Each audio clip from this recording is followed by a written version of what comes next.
আমি এসেছি যক্ষী দেবী। তোর মেয়েকে তো আমি সকালেই নিয়ে নিয়েছি। সুধা, কি গো? ওই তো লাল বাবা। লাল বাবা, আমার মেয়ে কোথায়? তোর কন্যাকে আমি কখন নিয়ে গেলাম বৎস?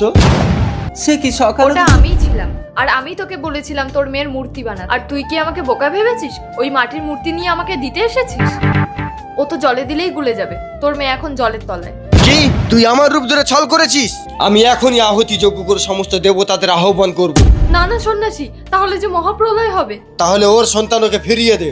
কিন্তু তার আগে যে ভিডিও দেখে লাইক করে সাবস্ক্রাইব করে দেবে, তার মা বাবা অনেক দিন যদি বেঁচে থাকে, যে কমেন্ট করবে আই লাভ ইউ মা বাবা, তার দুই মনের আশা পূরণ হয়ে যায়। আমিন।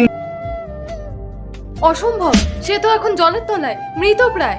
একটা উপায় আছে, আমি এখন জলের নিচে গিয়ে ওর শরীর থেকে প্রাণ নিয়ে এই মাটির পুতুলে নিক্ষেপ করছি।